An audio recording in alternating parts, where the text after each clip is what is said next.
અરવલ્લી જિલ્લાના મેઘરજ તાલુકાના કુંડોલ ગામે પર્યાવરણ અને પ્રકૃતિની રક્ષા સહ ગ્લોબલ વોર્મિંગના પડકારોનો સામનો કરવા માટે વડાપ્રધાન નરેન્દ્ર મોદીના નિર્દેશ અનુસાર પર્યાવરણ મંત્રાલય ભારત સરકાર દ્વારા એક પેડ માં કે નામ કાર્યક્રમ અંતર્ગત ગ્રામ પંચાયતના સરપંચ નરેન્દ્રભાઈ ભગોરા તેમજ મેઘરજ પરિક્ષેત્ર વન અધિકારી જે કે ડામોર અને દોમડા તેમજ બંને રેન્જના વન વિભાગના કર્મચારીઓની ઉપસ્થિતિમાં વૃક્ષારોપણ કાર્યક્રમ યોજાયો હતો, જેમાં 100 જેટલા વૃક્ષોનું વૃક્ષારોપણ કરવામાં આવ્યું હતું.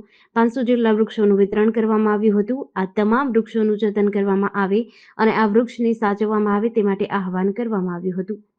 પર્યાવરણ અને પ્રકૃતિની રક્ષા સહ ગ્લોબલ વોર્મિંગ પડકારોનો સામનો કરવા માન્ય વડાપ્રધાન શ્રી નરેન્દ્રભાઈ મોદીજીના નિર્દેશ અનુસાર પર્યાવરણ મંત્રાલય ભારત સરકાર દ્વારા એક પેડ માં કે નામ અભિયાન શરૂ કરવામાં આવ્યું.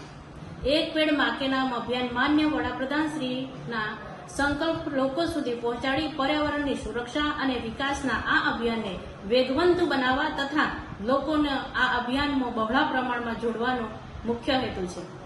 આજરોજ કુણોલ ગામે એક પેડ માં કે નામ અંતર્ગત સામાજિક વનીકરણ વિભાગ તથા નોર્મલ વિભાગ દ્વારા કાર્યક્રમ રાખવામાં આવેલો, જેમાં પરિક્ષેત્ર વન અધિકારી શ્રી દોમડા સાહેબ તથા ગામના સરપંચ શ્રી નરેન્દ્રભાઈ તેમજ ગામના આગેવાનો ભાઈઓ તથા બહેનો સાથે રહી આજ રોજ કુણોલ ખાતે 100 રોપાઓનું વાવેતર કરવામાં આવ્યું અને 500 રોપાઓનું વિતરણ કરવામાં આવ્યું.